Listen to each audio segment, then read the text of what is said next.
तेलंगाना की तरफ और तेलंगाना में किस तरह की सियासत छिड़ी हुई है, इस पर चर्चा करते हैं। तेलंगाना में बीजेपी की प्रजा संग्राम यात्रा को लेकर केसीआर और बीजेपी फिर आमने सामने आ गए हैं और इस यात्रा पर रोक लगाई गई है, जिसके बाद से लगातार राज्य में घमासान मचा हुआ है। 5वें चरण में थी यह यात्रा और उसके बाद राज्य के मुख्यमंत्री केसीआर के इशारे पर, ऐसा कहा जा रहा है कि बीजेपी ये कह रही है कि उनके इशारे पर यह यात्रा रोक दिया गया। जाहिर तौर पर यह आरोप लगना लाजमी है। तो प्रजा संग्राम यात्रा के 5वें चरण के लिए अनुमति देने से इनकार कर दिया गया है। प्रजा संग्राम यात्रा के पद यात्रा और निर्मल जिले के भैंसा शहर में एक जनसभा को अनुमति देने से पुलिस ने इनकार कर दिया है। पुलिस ने वहां सांप्रदायिक रूप से संवेदनशील स्थिति का हवाला देकर संजय कुमार को जगतियाल जिले से वापस लौटा दिया है।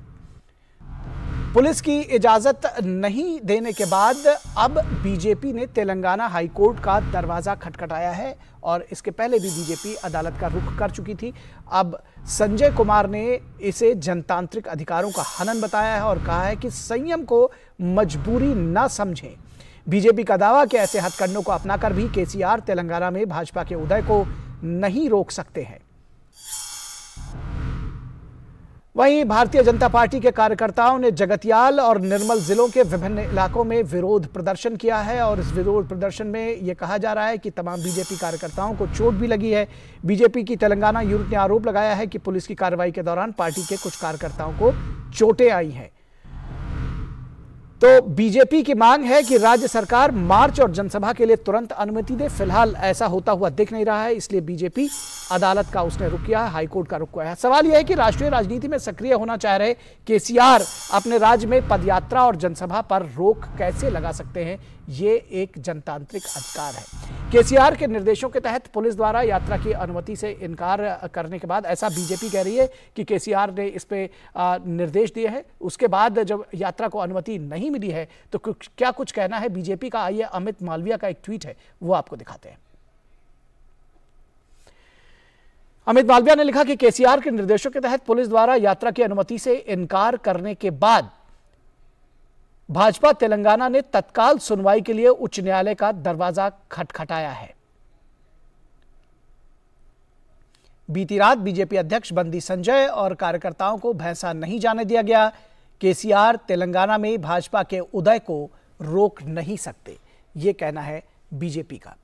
तो कुल मिलाकर ये बेहद महत्वपूर्ण है और इस पूरे विषय पर चर्चा करने के लिए हमारे साथ श्याम सुंदर जुड़े हुए हैं, उनसे चर्चा करेंगे। श्याम सुंदर, क्या अभी वर्तमान स्थिति है? क्योंकि ये बताया जा रहा है कि जगतियाल जिले में जो प्रदर्शन हुआ है उसके बाद कुछ कार्यकर्ताओं को चोटें भी आई हैं, तो किस तरह से लॉ एंड ऑर्डर की सिचुएशन है और किस तरह से इस पूरी सियासत को देख रहे हैं?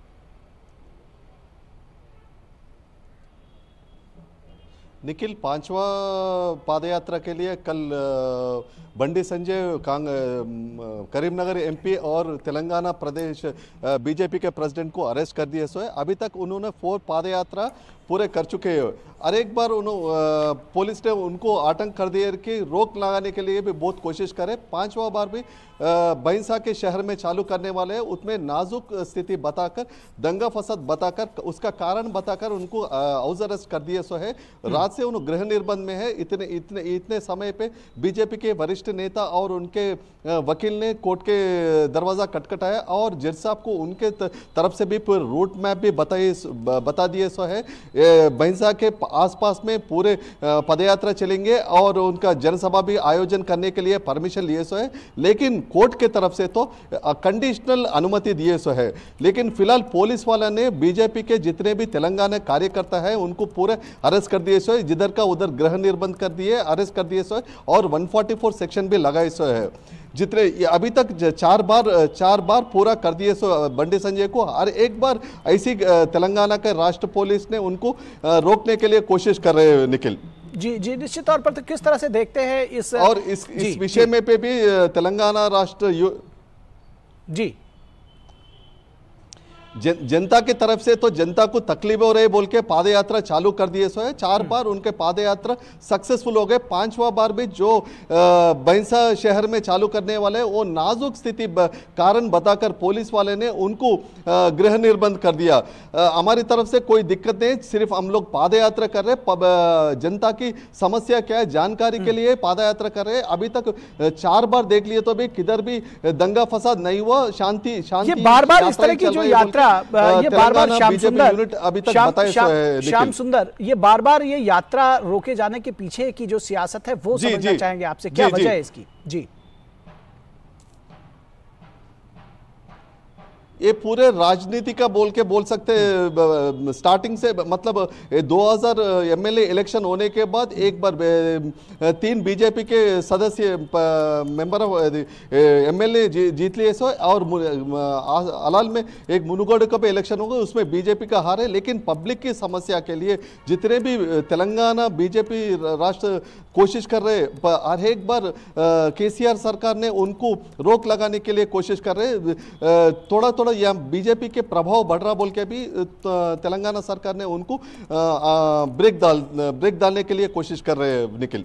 जी जी जी, निश्चित तौर पर तो ये सियासत है और केसीआर और बीजेपी कहीं ना कहीं इसको लेकर के आमने सामने है तेलंगाना में। बहुत शुक्रिया इस तमाम बातचीत और जानकारी के लिए श्याम सुंदर।